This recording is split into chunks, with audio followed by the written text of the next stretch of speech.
1965 ஜெயகாந்தன் அவர்களால் எழுதப்பட்ட கதை இது. சுயதரிசனம் பகுதி 1. ஒரு கடிதம். உங்களுக்கு இந்த கதை பிடித்திருந்தால் இது போன்ற மற்ற கதைகளை கேட்பதற்கும் நோட்டிஃபிகேஷன்ஸ் வருவதற்கும் பெல் ஐகானை பிரஸ் செய்து சப்ஸ்கிரைப் செய்யவும். நன்றி.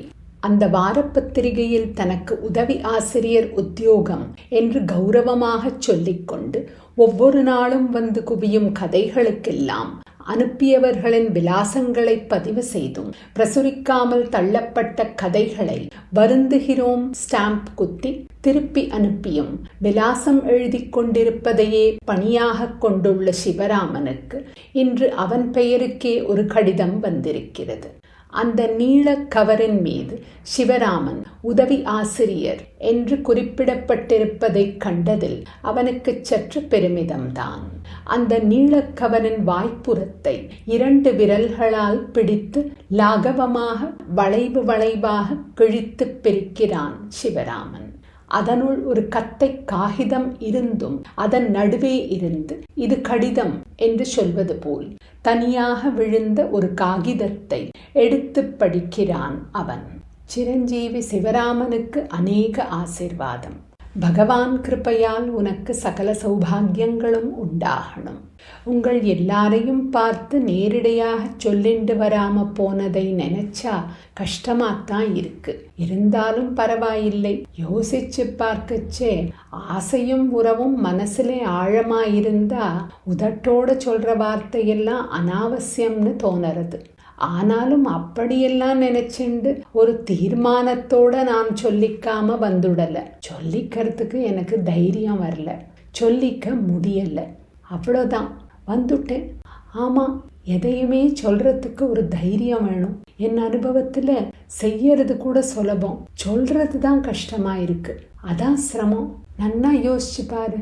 நீ யோசிக்கிறவன், கதை எழுதுறவன், நல்லதும் கெட்டதுமா எத்தனையோ விஷயங்களை செஞ்சுடுறோம். அதையெல்லாம் அலசி பிச்சு சொல்றதுன்னா முடியற காரியமா?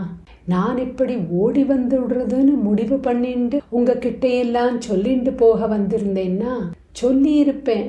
கடைசியில மனசு கேட்காம அங்கேயே உட்கார்ந்துட்டு இருப்பேன். எனக்கு தெரியும் நான் போறேன்னா நீங்க யாரும் அழமாட்டேன்னு. ஆனா நான் அழுவேனே. உன் ஆத்துக்காரி என் காதல விழட்டும்னே நான் இருக்கிறது தெரியாத மாதிரி சொல்லுவாளே, அசட்டு பிராமணன்னு. அது நிஜம்தான். சரி, இப்ப நான் வந்துட்டேன். எங்க இருக்கேன், என்ன பண்றேன்னுலாம் தெரிஞ்சுக்க உன் மனசுல ஒரு துடிப்பு இருக்கும்னு எனக்கு புரியுது. இந்த கடுதாசியோட ஒரு கத்த காகிதம் கிறுக்கி அனுப்பி இருக்கேனே, அதை எப்பவாவது போது இருக்கிறச்சே, போது போகலேன்னா படிச்சு பாரு. என்ன என் மனசாட்சியை நீ புரிஞ்சுக்கலாம். நீ புரிஞ்சுப்பேன்னு நினைக்கிறேன். நீ புரிஞ்சுட்டாலும் புரிஞ்சுக்கலைனாலும் எனக்கு கவலை இல்லை. இந்த 1 மாசமா உனக்கு ஒரு கடுதாசி எழுதணும்னு ஏனோ தோணிண்டே எழுதலையேன்னு உறுத்திண்டே இருந்தது. சத்தியமா சொன்னா இந்த கடுதாசியை தவிர மீதி இருக்கிற ஒரு கத்த காகிதத்தை உனக்காக நான் எழுதல. நானா எனக்கு தோணினதையெல்லாம் எதுக்குன்னு தெரியாமலே எழுதிட்டு இருந்தேன். இன்னும் எழுதிட்டு இருக்கேன். இது என்னை நானே பார்த்துக்கிற பார்வை. சுய விமர்சனம் இல்ல, சுய தரிசனம். திடீர்னு என்னமோ தோணித்து எழுதின வரைக்கும் அந்த நோட்டு புக்லேருந்து பிச்சை எடுத்து உனக்கு அனுப்புறேன். இதுவும் ஒரு அசட்டுத்தனமோ என்னமோ. ஆனா ஒண்ணு, உன் ஆத்துக்காரியிடம் சொல்லு, அசடு பிராமணனா இருக்கப்படாது. அசடா இருந்தா அவன் பிராமணன் இல்லை. பிராமணன்னா ஞான பொக்கிஷம்னு அர்த்தம். அந்த குலத்துல பிறந்து கணபதினு பெத்தவா சூட்டின பேரை இழந்து அசட்டு சாஸ்திரி, தத்தி சாஸ்திரின்னு 60 வருஷமா பட்டம் வாங்கிட்டு இருந்திருக்கேன்.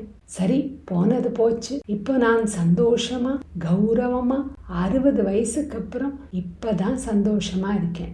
பிராப்தம் இருந்தா எங்கேயாவது எப்பவாவது நாம சந்திக்கலாம். ஏன்னா நீங்கள்லாம் மறந்துட்டாலும் பாதகம் இல்லை. என்னால எதையுமே மறக்க முடியல. இப்படிக்கு உன் தகப்பனார் கணபதி. கையெழுத்திட்ட இடத்தில் கணபதி சாஸ்திரிகள் என்று எழுதி சாஸ்திரிகள் என்ற வார்த்தை அடிக்கப்பட்டிருந்தது.